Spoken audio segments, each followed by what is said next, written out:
सत श्री अकाल। मैं गुरजोत कौर तुहाडा सारिਆਂ ਦਾ पंजाब स्टोरी चैनल ते बहुत बहुत स्वागत करदी हाँ। जेकर तुसीं साडे चैनल नूं पसंद करदे हो तां इस नूं लाइक कॉमेंट सबसक्राइब करियो ते इस नूं अगे शेयर करना ना भुल्लना। अज असीं तुहाडे सारिਆਂ अगे ਗਿਆਨੀ सोहण सिंह शीतल की लिखी रचना महाराणी जिंदा पेश करन जा रहे हाँ। मैनू कहणगे शाही फकीर नी जदों शायर लिखणगे हाल। इन्हां सतरां नाल ही असीं इस पुस्तक के पहले भाग नूं तुहाडे सारिਆਂ सामने पेश करन जा रहे हाँ। राजा कौन बनेगा। छोटियां छोटियां कुड़ियां राजा राणी की खेड खेड रही सन। मैं एक ठुल्ले जे शरीर की कुड़ी ने कहा, राणी कौन बनेगी। मैं एक होर आवाज़ आई, सब तो वड्डा राजा कौन। सब तो वड्डा राजा महाराजा रणजीत सिंह ही है। एक सियाणी उम्र की कुड़ी ने हासे नाल कहा, ओदी राणी कौन बनेगी। मैं बालड़ी जिंदा ने 2 कदम अगे वध के कहा, लै ये तो महाराजा रणजीत सिंह की राणी बनूगी। जिंदा की भैन ने व्यंग नाल कहा। यह सुन के सारिया कुड़ियां खिड़खिड़ा के हस पईयां। जिंदा हैरान होई उन्हां दे मूँह वल वेखण लगी। उसनूं ये समझ ना पई कि इस विच हसण वाली किहड़ी गल सी। वो सोच रही सी, जे कोई भड़ोली वर्गी कुड़ी राणी बन सकती है, चुन्नियां अखां वाली राजा बन सकती है, तां मैं रणजीत सिंह की राणी क्यों नहीं बन सकती। आखिर खेड ही तां है, 2 घड़ियां दा दिल परचावा। खेड विच कोई साध बनती है, कोई चोर बनती है, कोई कोतवाल बनती है, कोई सिपाही बनती है। उन्हां वल वेख के कोई कुड़ी नहीं हसदी। जे मैं रणजीत सिंह की राणी बनने वास्ते कहा है तां ये क्यों हस पईयां ने। ये किहड़ा किसे सचमुच की राणी बनना है। एवें झूठी मुठी की खेड ही तां है। फिर हसण का कारण उमरों छोटी होने करके वो ये ना समझ सकी कि हसन की वजह उसकी वड्डी भैन का व्यंगमई लहजा सी। उधर क्यों गई है। जिंदा की वड्डी भैन ने उसनों बाहां विच लैके कहा, तैनू महाराजा रणजीत सिंह की राणी ही बना देंगे। सारिया कुड़ियां फिर उच्ची उच्ची हसन लग पईयां। फिर सारा समा जिंदा नूं खेड विच स्वाद ना आया। वो अपनी हैरानी विच डुब्बी रही। वो बथेरा सिर पैर मारदी पर उहदी बाल बुद्धि उसनूं किसे किनारे ना लगन दिंदी। कुड़ियां खेडदियां रहियां ते वो एक पासे होके परेशानी की हालत विच खड़ी रही। मां लै जिंदा नूं तां महाराजा रणजीत सिंह नाल मंग दिओ, इन्हें उहदी राणी बनना है। घर जाके जिंदा की वड्डी भैन ने हासे नाल कहा, क्यों राणियां किते इहदे नालों चंगियां ने। मां ने जिंदा दा उतरिया होया चेहरा वेख के उहनूं खुश करन दे इरादे नाल कहा, आख हां मेरी धी राणी, इहनूं असीं महाराजे की वड्डी राणी बनावांगे। मां ने धी नूं जफ्फी विच लैके प्यार नाल उहदा मूँह चुम लिया। मां असी राणी खेड खेडदियां पईयां सां। धौली ने पुछया, राजा कौन बनेगा। तेलियां दी भड़ोली जही रीमो आंदी, मैं बनांगी। फिर धौली ने पुछया, राणी कौन बनेगी। वो चुन्नी जही संती बन गई। वो ना मूँह ना मत्था ते जिन्न पहाड़ों लत्था। जिंदा ने मत्थे उत्ते तिहोड़ी पा के पुट्ठा हथ देंदिया कहा, वो संती नूं राणी बनन दे योग नहीं समझदी सी। फिर मैं की बनदी। धौली ने आख्या है आख्या, सब तो वड्डे राजे रणजीत सिंह की राणी कौन बनेगी। मैं आख दिता, मैं। ये बुढ़ भलेट हसन लग पईयां। जिंदा ने भैन वल हथ करके कहा, वध के कोठे जिड्डी हो चली है ते अकल इहनूं मासा नहीं। जिंदा नूं वड्डी भैन की मूर्खता उत्ते गुस्सा आ रहा सी। इनू अकल कित्थे, ये तां निरी बुद्धू है। मां ने लाड़ नाल जिंदा की गल विच हामी भर दित्ती। ते होर भला हासे भाणे भी कोई किसे दी राणी बन जाती है। असीं तां एवें झूठ मूठ खेडदियां सां। जिंदा ने मां दा भुलेखा दूर करन वास्ते कहा, ते मेरी जिंदा नालों किहड़ी राणी सोहणी है। असीं सचमुच इहनूं महाराजा रणजीत सिंह की राणी बना देंगे। जिंदा की सुंदरता उत्ते मां दा भी दिल मोहित हो गया। सचमुच। जिंदा के सवाल विच खुशी ते हैरानी लुकियां हुई सन। हाँ सचमुच, मां ने दोबारा हामी भर दित्ती। आहा जी, असीं महाराजा रणजीत सिंह की राणी बनांगे। मां दियां बाहां विचों निकल के जिंदा खुशी नाल भुड़कण लग पई। ਰਣਜੀਤ ਸਿਉਂ ਕਾਣਾ ਵੀ ਹੈ, ਵੱਡੀ ਭੈਣ ਨੇ ਛੇੜਨ ਵਾਸਤੇ ਕਿਹਾ। ਤੇਰਾ ਘਰ ਵਾਲਾ ਕਾਣਾ ਹੋਵੇਗਾ। ਜਿੰਦਾ ਦਾ ਮੂੰਹ ਗੁੱਸੇ ਨਾਲ ਵਧੇਰੇ ਲਾਲ ਹੋ ਗਿਆ। ਸਾਰਾ ਪਰਿਵਾਰ ਖਿੜਖਿੜਾ ਕੇ ਹੱਸ ਪਿਆ। ਵੇਖ ਲੈ ਮਾਂ, ਹੁਣ ਤੋਂ ਹੀ ਚਿੜਨ ਲੱਗ ਪਈ, ਵੱਡੀ ਭੈਣ ਨੇ ਜਿੰਦਾ ਵੱਲ ਉਂਗਲ ਕਰਕੇ ਕਿਹਾ। ਭੈਣਾ ਚਿੜੇ ਨਾ, ਤੁਸੀਂ ਉਹਦੇ ਮਹਾਰਾਜੇ ਨੂੰ ਕਾਣਾ ਕਿਉਂ ਆਖੋ? ਇਹ ਉਦੋਂ ਦੀਆਂ ਗੱਲਾਂ ਹਨ ਜਦੋਂ ਅਜੇ ਜਿੰਦਾ ਨੇ ਰਾਣੀ ਦੇ ਅਰਥ ਨਹੀਂ ਸੀ ਸਮਝਦੀ। ਉਹ ਇਸੇ ਖੁਸ਼ੀ ਵਿੱਚ ਨੱਚੀ ਟੱਪੀ ਜਾ ਰਹੀ ਸੀ ਕਿ ਮਾਂ ਨੇ ਉਸ ਨੂੰ ਮਹਾਰਾਜਾ ਰਣਜੀਤ ਸਿੰਘ ਦੀ ਰਾਣੀ ਬਣਾਉਣ ਦਾ ਇਕਰਾਰ ਕਰ ਦਿੱਤਾ ਸੀ। ਇਹ ਹਾਸੇ ਭਾਣੇ ਦੀਆਂ ਗੱਲਾਂ ਸਹੇਲੀਆਂ ਨੇ ਜਿੰਦਾ ਦੀ ਛੇੜ ਬਣਾ ਲਈ। ਉਹ ਠੱਠੇ ਨਾਲ ਉਸ ਨੂੰ ਰਾਣੀ ਜਿੰਦਾ ਆਖਣ ਲੱਗ ਪਈਆਂ। ਪਹਿਲਾਂ ਤਾਂ ਜਿੰਦਾ ਰਾਣੀ ਅਖਵਾ ਕੇ ਬੜੀ ਖੁਸ਼ ਹੁੰਦੀ, ਪਰ ਉਮਰ ਤੇ ਗਿਆਨ ਦੇ ਵਾਧੇ ਨਾਲ ਜਦ ਉਸ ਨੂੰ ਇਸ ਸ਼ਬਦਾਂ ਦੇ ਅਰਥ ਸਮਝ ਲੱਗੇ ਤਾਂ ਉਹ ਚਿੜਨ ਲੱਗ ਪਈ। ਕੋਈ ਵੀ ਕੁਆਰੀ ਕੁੜੀ ਅਜਿਹੀ ਗੱਲ ਤੋਂ ਜ਼ਰੂਰ ਚਿੜੇਗੀ, ਅੰਦਰੋਂ ਭਾਵੇਂ ਉਹ ਖੁਸ਼ ਵੀ ਹੋਵੇ। ਜਿਉਂ-ਜਿਉਂ ਜਿੰਦਾ ਚਿੜਦੀ ਤਿਉਂ-ਤਿਉਂ ਸਹੇਲੀਆਂ ਵਧੇਰੇ ਛੇੜਦੀਆਂ। ਕਈ ਵਾਰ ਜਿੰਦਾ ਖਿਝ ਕੇ ਰੋਣ ਹਾਕੀ ਹੋ ਜਾਂਦੀ। ਵੇਖ ਲੈ ਮਾਂ, ਫਿਰ ਮੈਂ ਜੇ ਕੁਛ ਆਖਿਆ ਤਾਂ ਇਹ ਆਪਣੀ ਵਾਰੀ ਰੋਊਗੀ। ਵਧੇਰੇ ਗੁੱਸਾ ਜਿੰਦਾ ਨੂੰ ਆਪਣੀ ਵੱਡੀ ਭੈਣ ਉੱਤੇ ਆਉਂਦਾ, ਕਿਉਂਕਿ ਜਿੰਦਾ ਨੂੰ ਛੇੜਨ ਵਿੱਚ ਉਹ ਸਭ ਤੋਂ ਮੂਹਰੀ ਹੁੰਦੀ। ਭਲਾ ਮਾਂ, ਮੈਂ ਕਿਉਂ ਰੋਣਾ ਏ? ਜੋ ਇਹਦਾ ਜੀ ਆਵੇ ਇਹ ਕਹੀ ਜਾਵੇ, ਵੱਡੀ ਭੈਣ ਨੇ ਅੱਗੋਂ ਹੱਸਦਿਆਂ ਉੱਤਰ ਦਿੱਤਾ। ਪੜ੍ਹਾਣੀਏ ਸੜਾਣੀਏ ਸੰਧੂ ਘੜੰਦੂ, ਜਿੰਦਾ ਨੇ ਮੂੰਹ ਚੜਾ ਕੇ ਕਹਿਣਾ। ਆਖੀ ਚੱਲ, ਮੈਂ ਕੋਈ ਗੁੱਸਾ ਕਰਦੀ ਹਾਂ? ਨਾਲੇ ਰਾਣੀ ਜਿੰਦਾ ਦਾ ਗੁੱਸਾ ਕਰਕੇ ਕਹਿਣਾ ਕਿਹਦੇ ਰਾਜ ਵਿੱਚ ਹੋਇਆ? ਵੱਡੀ ਭੈਣ ਨੇ ਉਸੇ ਤਰ੍ਹਾਂ ਮੁਸਕਰਾਉਂਦਿਆਂ ਹਾਸਾ ਦੇਣਾ। ਉਹ ਪੜ੍ਹਾਣੀਏ ਸਰਦਾਰਾਂ ਦੇ ਮੰਗੀ ਹੋਈ ਸੀ। ਉਹ ਤਾਂ ਲੱਜ ਲੱਥੀ ਹੈ ਤੇ ਉਸਨੂੰ ਗੁੱਸਾ ਕਾਹਨੂੰ ਕਰਨਾ ਹੋਇਆ? ਜਿੰਦਾ ਇਸ ਗੱਲੋਂ ਬੜੀ ਔਖੀ ਸੀ ਕਿ ਉਹਦੇ ਚੜਾਉਣ ਨਾਲ ਵੱਡੀ ਭੈਣ ਗੁੱਸਾ ਮਹਿਸੂਸ ਕਿਉਂ ਨਹੀਂ ਸੀ ਕਰਦੀ। ਇਹ ਬੱਚਿਆਂ ਦੀਆਂ ਗੱਲਾਂ ਘਰ ਦੇ ਵਡੇਰਿਆਂ ਦੇ ਦਿਲਾਂ ਵਿੱਚ ਘਰ ਕਰਦੀਆਂ ਗਈਆਂ। ਮਾਤਾ ਪਿਤਾ ਥਾਈਂ ਕਈ ਵਾਰ ਸੋਚਣ ਲੱਗ ਪੈਂਦੇ, ਜਿੰਦਾ ਬਹੁਤ ਖੂਬਸੂਰਤ ਹੈ, ਇਹ ਬੁੱਧੀ ਦੀ ਵੀ ਬੜੀ ਤੇਜ਼ ਹੈ, ਸਾਰੇ ਪੰਜਾਬ ਵਿੱਚ ਇਹਦੇ ਵਰਗੀ ਕੋਈ ਨਹੀਂ ਹੋਣੀ। ਇਸ ਦੀ ਸ਼ਾਦੀ ਸ਼ੇਰੇ ਪੰਜਾਬ ਨਾਲ ਹੀ ਕਰ ਦਿੱਤੀ ਜਾਵੇ ਤਾਂ ਇਸ ਦੇ ਭਾਗ ਉੱਗੜ ਪੈਣ। ਇੱਕ ਇਹਦੀ ਕੀ ਗੱਲ, ਸਾਰੇ ਘਰਾਣੇ ਦੀ ਕਿਸਮਤ ਜਾਗ ਪਵੇ। ਸ਼ੇਰੇ ਪੰਜਾਬ ਮਹਾਰਾਜਾ ਰਣਜੀਤ ਸਿੰਘ ਨਿਰਾ ਪੰਜਾਬ ਦਾ ਬਾਦਸ਼ਾਹ ਹੀ ਨਹੀਂ ਸੀ, ਸਗੋਂ ਆਪਣੀ ਕੌਮ ਦਾ ਲੀਡਰ ਵੀ ਸੀ। ਆਪਣੇ ਗੁਣਾਂ ਤੇ ਪਰਜਾ ਦਾ ਹਿੱਤ ਚਾਹੁਣ ਦੇ ਕਾਰਨ ਉਹ ਸਮੁੱਚੇ ਪੰਜਾਬੀਆਂ ਦਾ ਹਰਮਨ ਪਿਆਰਾ ਸੀ। ਲੋਕ ਉਹਦੇ ਨਾਲ ਨੇੜਤਾ ਪ੍ਰਾਪਤ ਕਰਨ ਤੇ ਰਿਸ਼ਤਾ ਗੰਢਣ ਵਿੱਚ ਆਪਣਾ ਮਾਣ ਤੇ ਖੁਸ਼ਕਿਸਮਤੀ ਸਮਝਦੇ ਸਨ। ਉਸ ਸਮੇਂ ਹੁਕਮਰਾਨ ਨੂੰ ਰੱਬ ਦਾ ਨਾਇਬ ਤੇ ਨਹਿ ਕਲੰਕ ਸਮਝਿਆ ਜਾਂਦਾ ਸੀ। ਵੱਡੇ ਬੰਦਿਆਂ ਵਿੱਚ ਉਦੋਂ ਬਹੁਤ ਵਿਆਹ ਕਰਾਉਣ ਦਾ ਰਿਵਾਜ ਸੀ। ਉਸ ਜ਼ਮਾਨੇ 'ਚ ਤਾਂ ਬੱਚਿਆਂ ਨੂੰ ਕਹਾਣੀ ਵਿੱਚ ਇਹ ਸੁਣਾਇਆ ਜਾਂਦਾ ਸੀ, ਇੱਕ ਸੀ ਰਾਜਾ, ਉਹਦੀਆਂ 7 ਰਾਣੀਆਂ। ਸੋ ਜੇ ਮਾਮੂਲੀ ਰਾਜੇ ਦੀਆਂ 7 ਰਾਣੀਆਂ ਹੋ ਸਕਦੀਆਂ ਹਨ ਤਾਂ ਮਹਾਰਾਜੇ ਦੀਆਂ 27 ਕਿਉਂ ਨਾ ਹੋਣ। ਤੇ ਸ਼ੇਰੇ ਪੰਜਾਬ ਤਾਂ ਪੰਜਾਬ ਦੇ ਕਈ ਰਾਜਿਆਂ ਦਾ ਮਹਾਰਾਜਾ ਸੀ। ਸਰਦਾਰ ਮੰਨਾ ਸਿੰਘ ਨੇ ਪੱਕਾ ਮਨ ਬਣਾ ਲਿਆ ਕਿ ਜਿੰਦਾ ਨੂੰ ਸ਼ੇਰੇ ਪੰਜਾਬ ਦੀ ਰਾਣੀ ਬਣਾਉਣਾ ਹੈ। ਮੰਨਾ ਸਿੰਘ ਆਪਣੇ ਇਲਾਕੇ ਦਾ ਮੰਨਿਆ ਪ੍ਰਮੰਨਿਆ ਸਰਦਾਰ ਸੀ। ਉਹ ਔਲਖ ਗੋਤ ਦਾ ਜੱਟ ਸੀ। ਉਹਦੀ ਵੱਡੀ ਲੜਕੀ ਪੜ੍ਹਾਣੀਏ ਸਰਦਾਰ ਮਿੱਤ ਸਿੰਘ ਦੇ ਲੜਕੇ ਜਵਾਲਾ ਸਿੰਘ ਨਾਲ ਮੰਗੀ ਹੋਈ ਸੀ। ਮੰਨਾ ਸਿੰਘ ਦੀ ਭੈਣ ਪਿੰਡ ਐਮਾ ਦੇ ਸਰਦਾਰ ਨਾਰ ਸਿੰਘ ਨਾਲ ਵਿਆਹੀ ਹੋਈ ਸੀ। ਨਾਰ ਸਿੰਘ ਖੱਤਰੀਆਂ ਦੀ ਉੱਪਲ ਗੋਤ ਵਿੱਚੋਂ ਸੀ। ਉਸ ਸਮੇਂ ਦੇ ਸਿੱਖ ਜਾਤ ਗੋਤ ਨੂੰ ਬਹੁਤਾ ਨਹੀਂ ਸਨ ਮੰਨਦੇ। ਸਰਦਾਰ ਨਾਰ ਸਿੰਘ ਤੇ ਸਰਦਾਰ ਮਿੱਤ ਸਿੰਘ ਦੋਵੇਂ ਸ਼ੇਰੇ ਪੰਜਾਬ ਦੇ ਕਰਮਵਾਰ ਸਰਦਾਰਾਂ ਵਿੱਚੋਂ ਸਨ। ਜਿੰਦਾ ਦੀ ਸ਼ਾਦੀ ਸ਼ੇਰੇ ਪੰਜਾਬ ਨਾਲ ਕਰਕੇ ਮੰਨਾ ਸਿੰਘ ਦਾ ਘਰਾਣਾ ਹੋਰ ਵੀ ਅੱਗੇ ਵਧਣ ਦੀ ਚਾਹ ਰੱਖਦਾ ਸੀ। ਜਿੰਦਾ ਦੀ ਪਾਲਣ ਪੋਸ਼ਣ ਬੜੇ ਹੀ ਸੁਚੱਜੇ ਢੰਗ ਨਾਲ ਕੀਤਾ ਗਿਆ। ਧਾਰਮਿਕ ਵਿੱਦਿਆ ਦੇ ਨਾਲ ਉਸਨੂੰ ਇਤਿਹਾਸ ਤੇ ਰਾਜਨੀਤੀ ਦੇ ਗ੍ਰੰਥ ਵੀ ਪੜ੍ਹਾਏ ਗਏ। ਉਸਦੇ ਦਿਲ ਵਿੱਚ ਵੀ ਇਹੀ ਖਿਆਲ ਘਰ ਕਰਦਾ ਗਿਆ ਕਿ ਮੈਂ ਸ਼ੇਰੇ ਪੰਜਾਬ ਦੀ ਰਾਣੀ ਬਣਨਾ ਹੈ। ਜਿੰਦਾ ਹਲੇ ਬਾਲੜੀ ਹੀ ਸੀ ਕਿ ਉਸਦੀ ਵੱਡੀ ਭੈਣ ਦਾ ਵਿਆਹ ਹੋ ਗਿਆ। ਮਿੱਤ ਸਿੰਘ ਪੜ੍ਹਾਣੀਆਂ ਸ਼ੇਰੇ ਪੰਜਾਬ ਦੇ ਜਾਗੀਰਦਾਰਾਂ ਸਰਦਾਰਾਂ ਵਿੱਚੋਂ ਸੀ।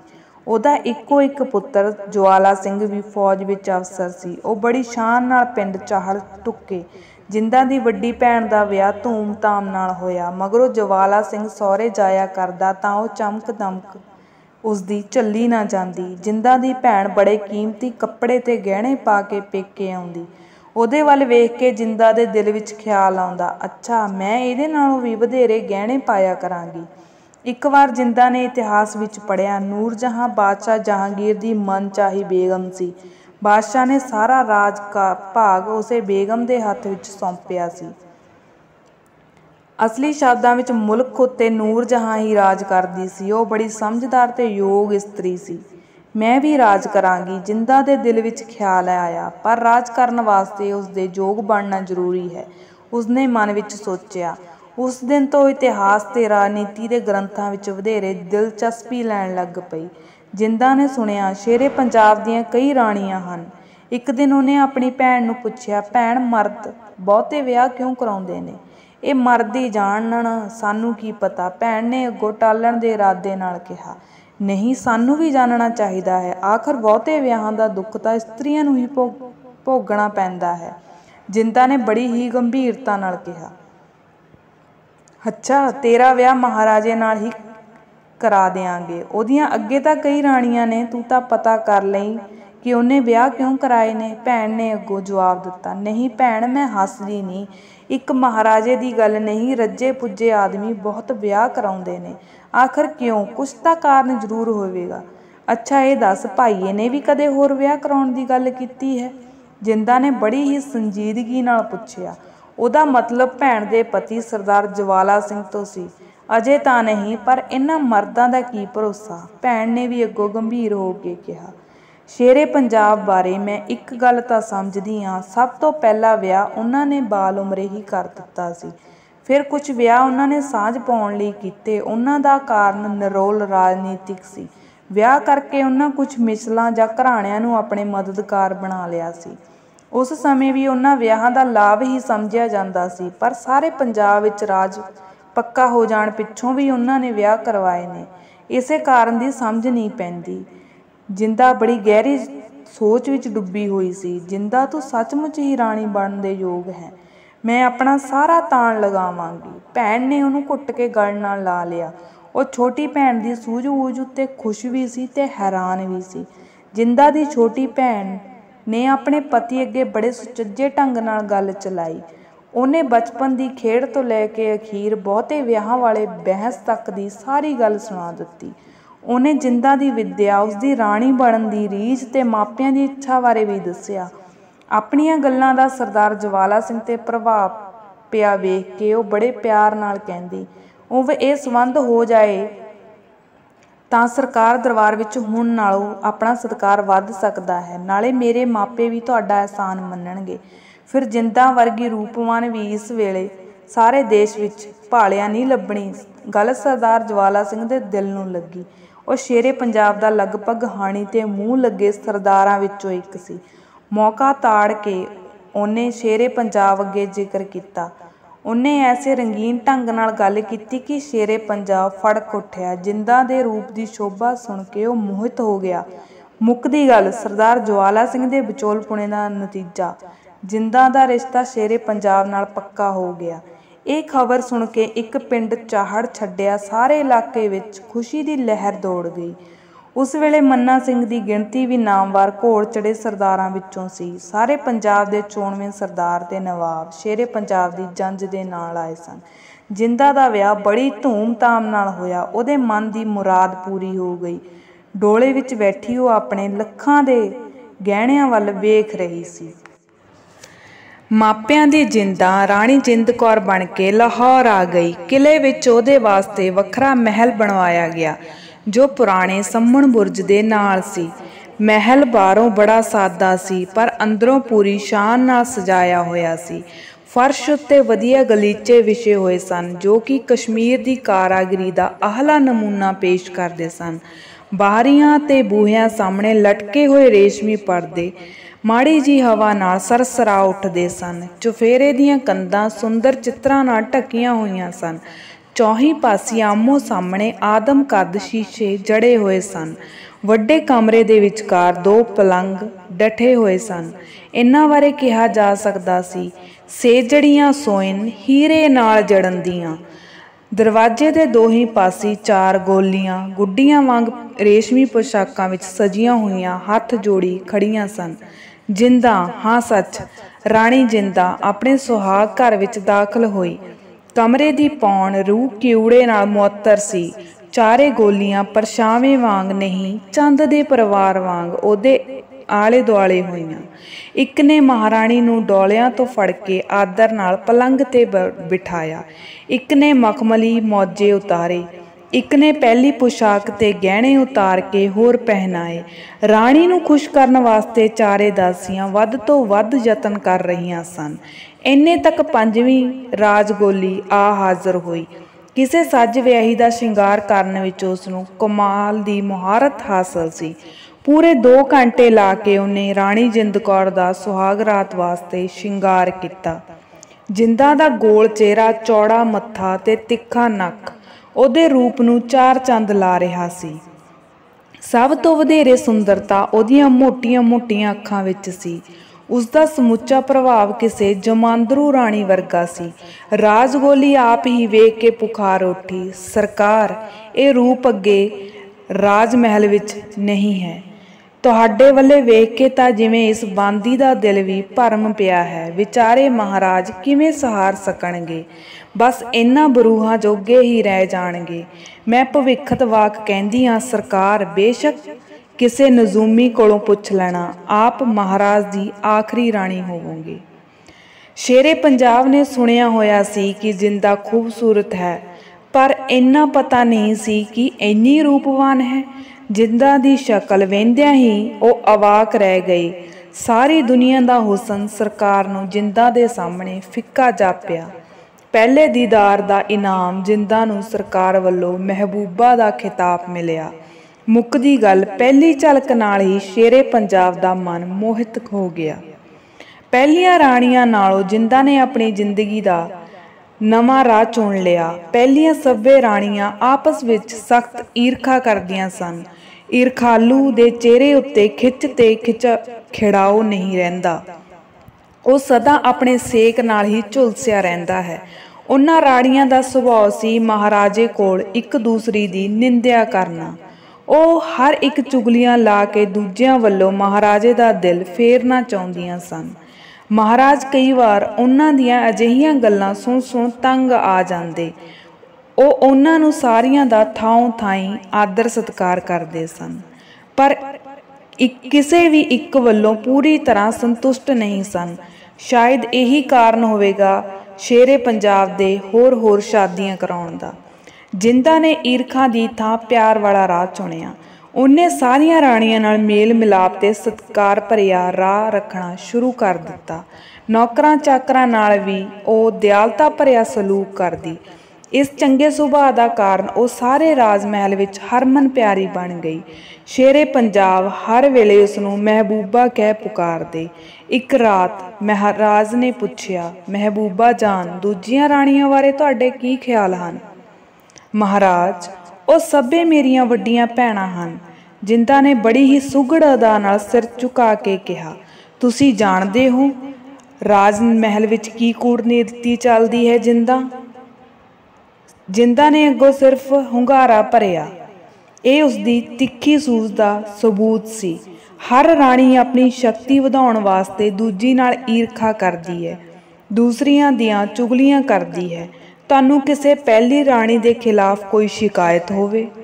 ਨਾਲ ਹੀ ਸ਼ੇਰੇ ਪੰਜਾਬ ਬੜੀ ਗਹਿਰੀ ਨਜ਼ਰ ਨਾਲ ਜਿੰਦਾ ਦੇ ਚਿਹਰੇ ਦਾ ਭਾਵ ਪੜ੍ਹ ਰਹੇ ਸਨ। ਨਹੀਂ ਸਰਕਾਰ, ਮੈਨੂੰ ਕਿਸੇ ਦੇ ਖਿਲਾਫ ਕੋਈ ਸ਼ਿਕਾਇਤ ਨਹੀਂ।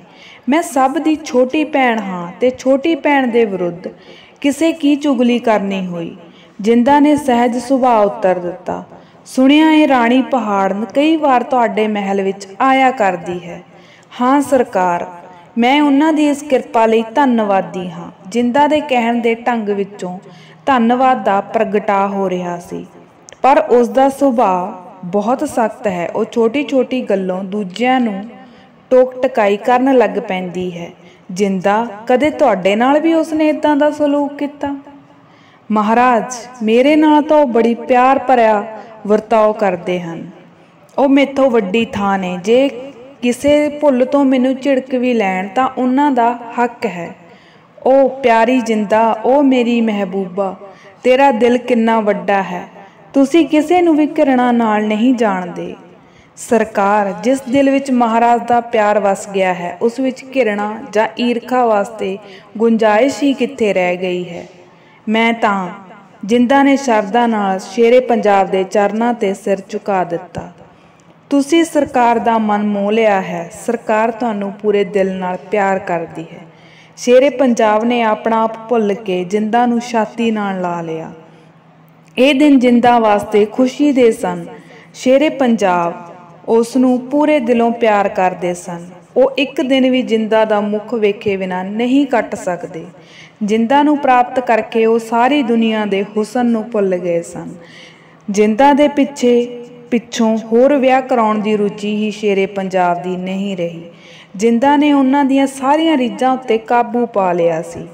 ਰਾਜਾ ਧਿਆਨ ਸਿੰਘ ਡੋਗਰਾ ਬੜਾ ਚਲਾਕ ਨੀਤੀਵਾਨ ਸੀ। ਉਹ ਜਾਣਦਾ ਸੀ ਕਿ ਹੁਕਮਰਾਨ ਉੱਤੇ ਹਕੂਮਤ ਕਰਨ ਵਾਸਤੇ ਉਸਨੂੰ ਹੁਸਨ ਤੇ ਸ਼ਰਾਬ ਦਾ ਦੀਵਾਨਾ ਬਣਾਉਣ ਦੀ ਲੋੜ ਹੈ। ਉਹਨੇ ਸ਼ੇਰੇ ਪੰਜਾਬ ਦੇ ਅੰਦਰ ਇਹ ਵੀ ਚੇਤਕ ਪੈਦਾ ਕਰਨ ਦਾ ਯਤਨ ਕੀਤਾ।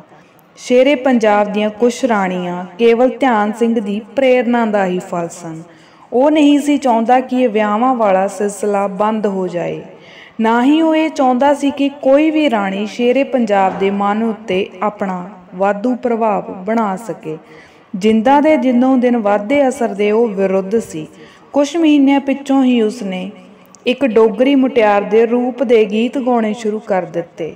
ਉਹਨੇ ਉਸ ਅਣਡਿੱਠੀ ਮੁਟਿਆਰ ਨਾਲੋਂ ਜਿੰਦਾ ਦੇ ਰੂਪ ਨੂੰ ਛੁਟਿਆਉਣ ਦਾ ਯਤਨ ਕੀਤਾ ਤਾਂ ਸ਼ੇਰੇ ਪੰਜਾਬ ਖਿਝ ਕੇ ਬੋਲੇ, ਰਾਜਾ ਸਾਹਿਬ, ਜਦ ਕੋਈ ਪੁਰਸ਼ ਸਿਖਰ 'ਤੇ ਪਹੁੰਚ ਜਾਏ ਤਾਂ ਉਸਨੂੰ ਰੁਕ ਜਾਣਾ ਚਾਹੀਦਾ ਹੈ, ਨਹੀਂ ਤਾਂ ਉਸਦਾ ਅਗਲਾ ਕਦਮ ਹਰ ਹਾਲ ਨਿਵਾਣ ਵੱਲ ਹੀ ਵਧੇਗਾ।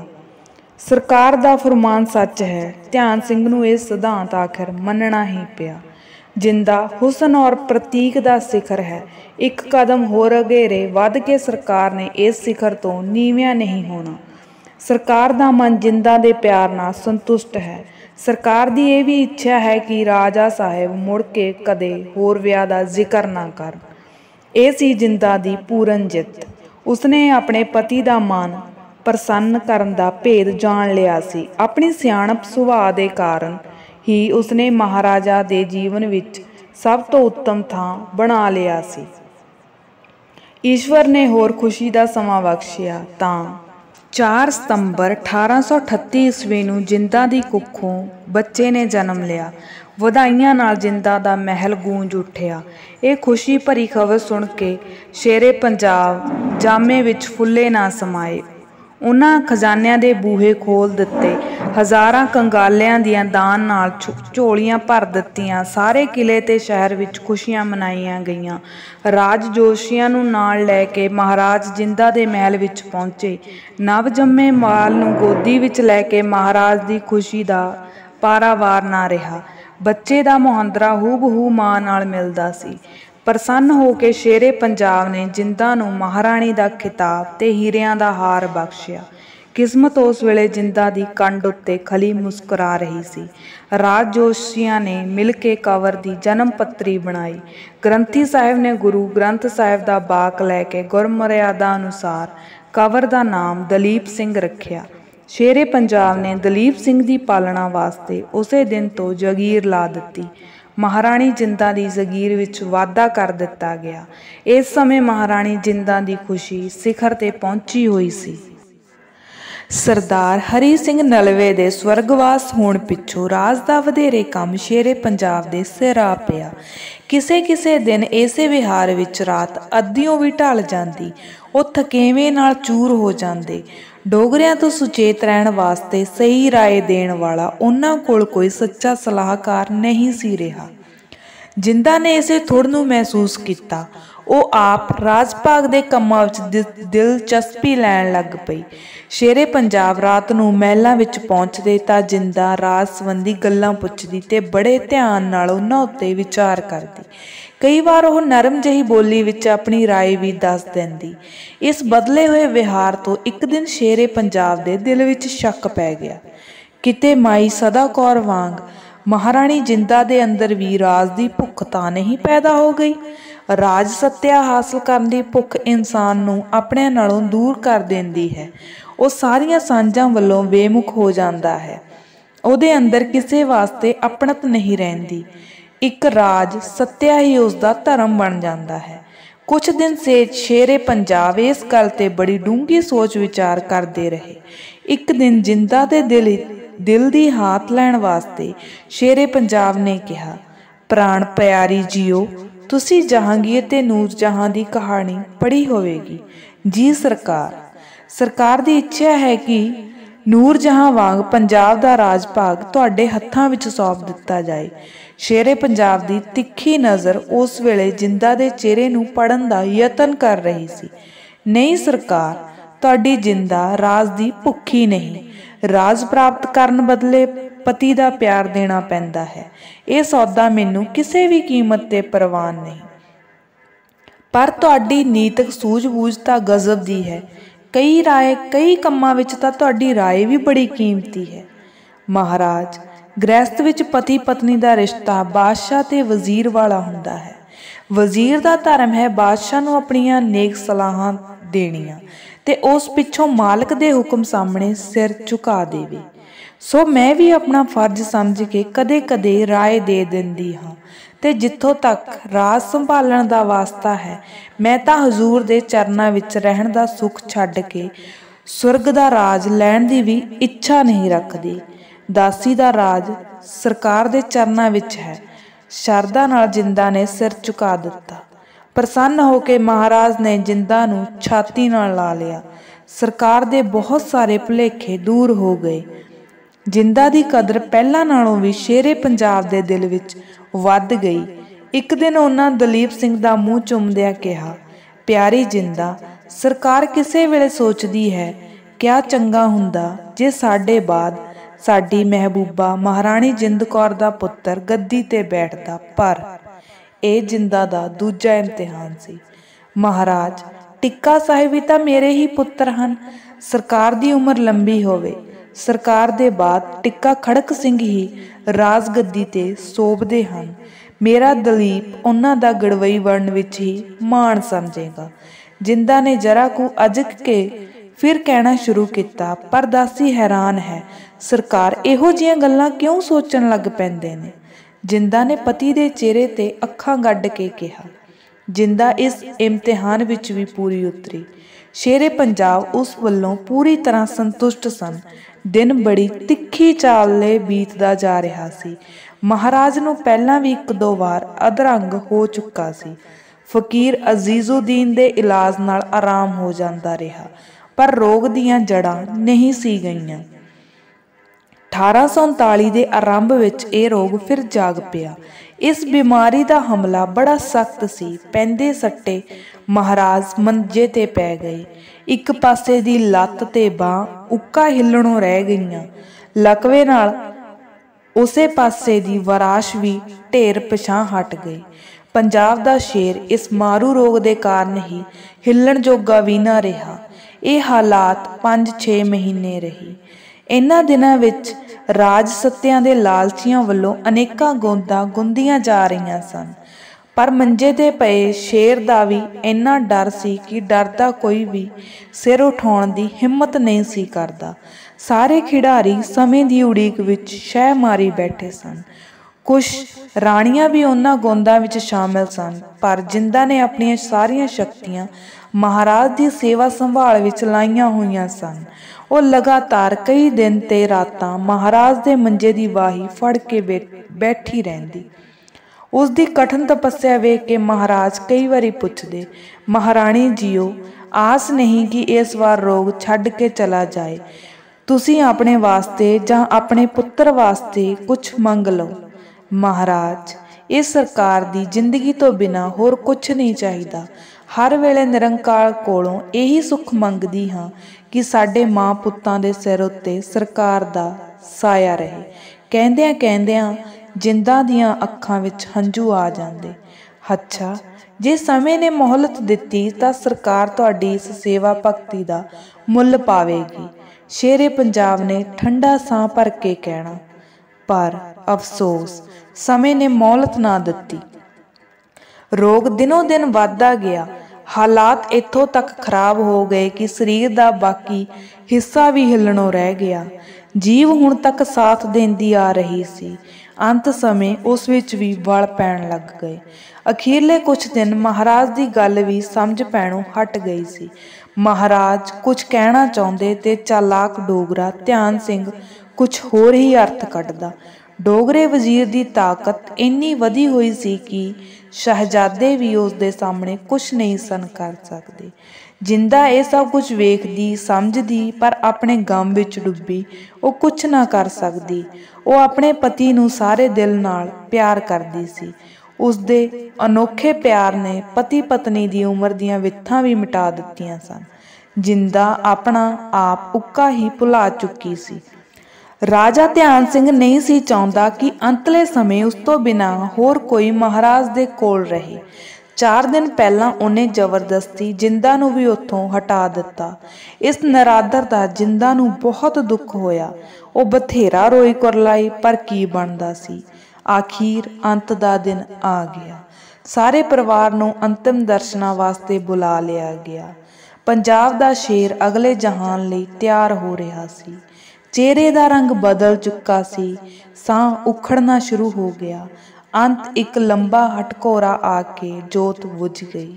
58 ਸਾਲ 7 ਮਹੀਨੇ ਤੇ 26 ਦਿਨ ਦੀ ਉਮਰ ਗੁਜ਼ਾਰ ਕੇ ਮਹਾਰਾਜਾ ਰਣਜੀਤ ਸਿੰਘ ਕੂਚ ਕਰ ਗਿਆ। 1839 ਈਸਵੀ ਤੇ ਜੂਨ ਦੀ 27 ਤਾਰੀਖ ਸੀ। ਉਸ ਦਿਨ ਵੀਰਵਾਰ ਤੇ ਪੂਰਨਮਾਸ਼ੀ ਦਾ ਦਿਹਾੜਾ ਸੀ। ਹਾਂ, ਪੂਰਨਮਾਸ਼ੀ, ਜਦ ਲੋਕਾਂ ਦੀਆਂ ਸਾਰੀਆਂ ਰਾਤਾਂ ਚਾਨਣੀਆਂ ਹੁੰਦੀਆਂ, ਪਰ ਪੰਜਾਬੀਆਂ ਦੇ ਭਾ ਦਾ ਤਾਂ ਇਸ ਦਿਨ ਹਨੇਰ ਪੈ ਗਿਆ। ਸਾਰਾ ਪਰਿਵਾਰ ਧਾਹਾਂ ਮਾਰ ਕੇ ਰੋਣ ਪਿੱਟਣ ਲੱਗ ਪਿਆ। ਜੰਗਲ ਦੀ ਅੱਗ ਵਾਂਗ ਖਬਰ ਸਾਰੇ ਸ਼ਹਿਰ ਵਿੱਚ ਫੈਲ ਗਈ। ਖੁਸ਼ੀ ਵਸਦੇ ਲਾਹੌਰ ਵਿੱਚ ਹਾਹਾਕਾਰ ਮੱਚ ਗਈ। ਸੋਗੀ ਵਾਤਾਵਰਨ ਵਿੱਚ ਦਰਦ ਵਾਲੇ ਲੋਕਾਂ ਦਾ ਦਮ ਘੁੱਟਿਆ ਜਾਣ ਲੱਗਾ। ਸ਼ੇਰੇ ਪੰਜਾਬ ਦੀ ਮੌਤ ਨਾਲ ਕੁਝ ਰਾਣੀਆਂ ਹੀ ਨਹੀਂ ਸਗੋਂ ਸਾਰਾ ਪੰਜਾਬ ਰੰਡਾ ਹੋ ਗਿਆ। ਸਿੱਖਾਂ ਦਾ ਸੂਰਜ ਸਿਖਰ ਦੁਪਹਿਰੇ ਛਿਪ ਗਿਆ। ਕਿਸਮਤ ਨੇ ਪੰਜਾਬੀਆਂ ਵੱਲੋਂ ਮੂੰਹ ਫੇਰ ਲਿਆ। 5 ਦਰਿਆਵਾਂ ਦੀ ਧਰਤੀ ਦਾ ਬੱਚਾ ਰੋ ਰਿਹਾ ਸੀ ਅਤੇ ਵਿਰੋਧੀ ਖੁਸ਼ੀ ਮਨਾ ਰਹੇ ਸਨ। ਉਹਨਾਂ ਘਰੀਂ ਉਸ ਰਾਤ ਘਿਓ ਦੀਆਂ ਜੋਤਾਂ ਜਗੀਆਂ। ਜਿੰਦਾ ਦੀ ਹਾਲਤ ਸਭ ਨਾਲੋਂ ਅਨੋਖੀ ਸੀ। ਉਹ ਇਸ ਅਸਹਿ ਗਮ ਦੀ ਚੋਟ ਖਾ ਕੇ ਬੇਹੋਸ਼ ਹੋ ਕੇ ਡਿੱਗ ਪਈ। ਗੋਲੀਆਂ ਉਹਨੂੰ ਉਠਾ ਕੇ ਵੱਖਰੇ ਕਮਰੇ ਵਿੱਚ ਲੈ ਗਈਆਂ। ਗੁਲਾਬ ਤੇ ਕਿਉੜਾ ਛਿੜਕਣ ਨਾਲ ਅੱਧੇ ਘੰਟੇ ਪਿੱਛੋਂ ਉਸ ਨੂੰ ਹੋਸ਼ ਆਈ। ਆਪਣੀ ਬਦਲ ਚੁੱਕੀ ਅਵਸਥਾ ਦੀ ਸੋਝੀ ਆਉਣ ਤੇ ਉਹ ਪਾਗਲਾਂ ਵਾਂਗ ਪਿੱਟਣ ਲੱਗ ਪਈ। ਉਸ ਨੂੰ ਸਾਰੀ ਦੁਨੀਆ ਹੀ ਬਦਲੀ ਬਦਲੀ ਨਜ਼ਰ ਆ ਰਹੀ ਸੀ। ਉਹ ਸੱਚੇ ਦਿਲੋਂ ਪਤੀ ਨੂੰ ਪਿਆਰ ਕਰਦੀ ਸੀ। ਇੱਕ ਸ਼ੇਰੇ ਪੰਜਾਬ ਬਿਨਾਂ ਉਸ ਨੂੰ ਸਾਰਾ ਸੰਸਾਰ ਹੀ ਸੁੰਨਾ ਨਜ਼ਰ ਆ ਰਿਹਾ ਸੀ। ਅਗਲੇ ਦਿਨ ਸਵੇਰੇ ਸ਼ੇਰੇ ਪੰਜਾਬ ਦਾ ਅੰਤਿਮ ਬਵਾਨ ਤਿਆਰ ਹੋਇਆ। ਗੁਰਦੁਆਰਾ ਡੇਰਾ ਸਾਹਿਬ ਦੇ ਮਗਰਲੇ ਪਾਸੇ ਚੰਨਣ ਦੀ ਚਿਖਾ ਤਿਆਰ ਕੀਤੀ ਗਈ। ਮਹਾਰਾਜ ਦੀ ਅਰਥੀ ਕਿਲ੍ਹਿਓਂ ਬਾਹਰ ਨਿਕਲੀ। ਮਾਤਮ ਦੇ ਵਾਜੇ ਵੱਜੇ। ਕਿਲ੍ਹੇ ਦੀਆਂ ਕੰਧਾਂ ਤੋਂ ਸਲਾਮੀ ਵਾਸਤੇ ਤੋਪਾਂ ਦਗੀਆਂ। ਸਹਿਜ ਸਹਿਜ ਆਖਰੀ ਜਲੂਸ ਗੁਰਦੁਆਰੇ ਦੇ ਮਗਰਲੇ ਪਾਸੇ ਪੁੱਜਾ। ਗਿਆਨੀ ਗੁਰਮੁਖ ਸਿੰਘ ਨੇ ਅਰਦਾਸ ਕੀਤੀ ਤੇ ਪੰਜਾਬ ਦੀ ਤਕਦੀਰ ਬਦਲਣ ਵਾਲੇ ਮਰਦ ਨੂੰ ਅੰਤਿਮ ਸੇਜਾਂ ਉੱਤੇ ਲਿਟਾ ਦਿੱਤਾ ਗਿਆ। ਉਸ ਵੇਲੇ ਲੱਖਾਂ ਪੰਜਾਬੀ ਖੜੇ ਧਾਹੀ ਮਾਰ ਰਹੇ ਸਨ।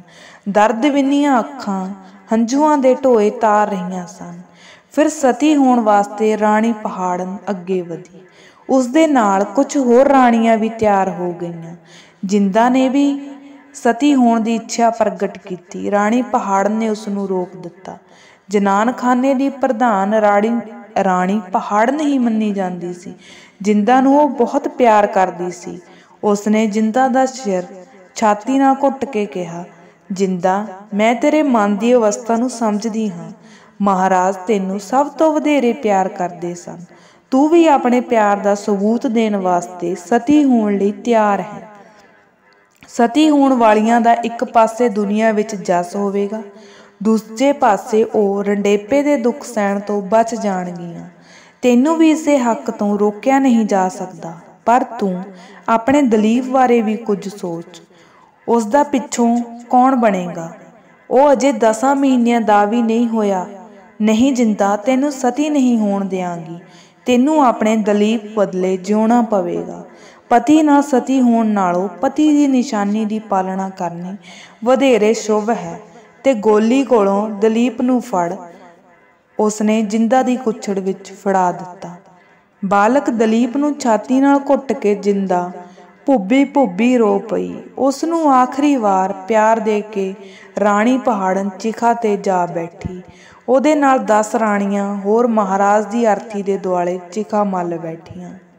ਇਹ ਸਮਾਂ ਜਿੰਦਾ ਵਾਸਤੇ ਸਭ ਤੋਂ ਔਖਾ ਸੀ, ਜਿਸ ਨੂੰ ਮਹਾਰਾਜ ਸਭ ਤੋਂ ਵੱਧ ਪਿਆਰ ਕਰਦੇ ਸਨ, ਜਿਸ ਨੂੰ ਉਹ ਸਦਾ ਪ੍ਰਾਣ ਪਿਆਰੀ ਆਖ ਕੇ ਬੁਲਾਉਂਦੇ ਸਨ, ਜਿਸ ਨੂੰ ਪ੍ਰਾਪਤ ਕਰਕੇ ਸਰਕਾਰ ਸਾਰੀ ਦੁਨੀਆ ਦੇ ਹੁਸਨ ਨੂੰ ਭੁੱਲ ਗਏ ਸਨ, ਜਿਸ ਦੇ ਬਿਨਾਂ ਹਜ਼ੂਰ ਇੱਕ ਪਲ ਵੀ ਨਹੀਂ ਸੀ ਰਹਿ ਸਕਦੇ। ਕੀ ਉਹ ਜਿੰਦਾ ਸਹਾਰ ਲਵੇਗੀ? ਬਾਕੀ ਰਾਣੀਆਂ ਤਾਂ ਸਵਾਮੀ ਨਾਲ ਸਤੀ ਹੋ ਜਾਣ ਕਰਕੇ ਰੰਡੇਪੇ ਦੇ ਦੁੱਖ ਸਹਿਣ ਤੋਂ ਬਚ ਜਾਣਗੀਆਂ। ਉਹਦੀ ਛਾਤੀ ਪਾੜ ਕੇ ਦਿਲ ਬਾਹਰ ਨੂੰ ਆ ਰਿਹਾ ਸੀ। ਉਹ ਪਾਗਲਾਂ ਵਾਂਗ ਭੁੱਬੀ ਭੁੱਬੀ ਰੋ ਰਹੀ ਸੀ। ਉਹ ਮੱਲੋ ਮੱਲੀ ਚਿਖਾ ਵਿੱਚ ਛਾਲ ਮਾਰਨ ਵਾਸਤੇ ਸੋਚਦੀ, ਪਰ ਗੋਦੀ ਵਿੱਚ ਮੁਸਕਰਾ ਰਿਹਾ ਦਲੀਪ ਉਹਦਾ ਰਾਹ ਰੋਕ ਲੈਂਦਾ। ਉਸ ਵੇਲੇ ਉਹਦਾ ਦਿਲ ਮੌਤ ਅਤੇ ਜ਼ਿੰਦਗੀ ਦੇ ਘੋਲ ਅਖਾੜੇ ਵਿੱਚ ਬਦਲ ਗਿਆ ਸੀ। ਉਹ ਮਰਨਾ ਚਾਹੁੰਦੀ ਸੀ, ਪਰ ਦਲੀਪ ਦੇ ਮੋਹ ਦੀਆਂ ਜ਼ੰਜੀਰਾਂ ਉਸਦੀ ਇੱਕ ਪੇਸ਼ ਨਹੀਂ ਸੀ ਜਾਣ ਦਿੰਦੀਆਂ। ਕਿਸੇ ਨੇ ਠੀਕ ਕਿਹਾ ਹੈ, ਹਜ਼ਾरों मुश्किलों में एक मुश्किल सख्त यह भी है, तमन्ना मौत की है और मर जाना भी नहीं आता। ਜਿੰਦਾ ਨੇ ਬੜਾ ਲੰਮਾ ਸਾਰਾ ਹੌਂਕਾ ਲਿਆ ਤੇ ਪੁੱਤਰ ਨੂੰ ਹਿੱਕ ਨਾਲ ਘੁੱਟ ਕੇ ਕਿਹਾ, ਮੇਰੇ ਦਲੀਪ, ਮੈਂ ਤੇਰੇ ਬਦਲੇ ਜੀਵਾਂਗੀ। ਤੇਰੀਆਂ ਖੁਸ਼ੀਆਂ ਬਦਲੇ ਮੈਂ ਰੰਡੇਪੇ ਦੇ ਸਾਰੇ ਦੁੱਖ ਝੱਲ ਲਵਾਂਗੀ। ਸਮਾਂ ਹੋ ਗਿਆ। ਟਿੱਕਾ ਸਿੰਘ ਨੇ ਚਿਖਾ ਨੂੰ ਲਾਂਬੂ ਲਾਇਆ। ਅੱਗ ਦੇ ਭਾਂਬੜ ਇੱਕੋ ਵਾਰ ਉੱਠੇ। ਉਸ ਤੋਂ ਕਈ ਗੁਣਾ ਵਧੇਰੇ ਅੱਗ ਪੰਜਾਬੀਆਂ ਦੇ ਦਿਲ ਵਿੱਚ ਬਲ ਉੱਠੀ। 11 ਰਾਣੀਆਂ ਮਹਾਰਾਜ ਦੇ ਨਾਲ ਸਤੀ ਹੋ ਗਈਆਂ। ਇੱਕ ਕਬੂਤਰਾਂ ਦਾ ਜੋੜਾ ਵੀ ਮੱਚਦੀ ਚਿਖਾ ਵਿੱਚ ਡਿੱਗ ਕੇ ਸਤੀ ਹੋ ਗਿਆ। ਉਸ ਦੇ ਨਾਲ ਹੀ ਪੰਜਾਬ ਦਾ ਰਾਜ ਭਾਗ ਵੀ ਸੜ ਕੇ ਸੁਆਹ ਹੋ ਗਿਆ।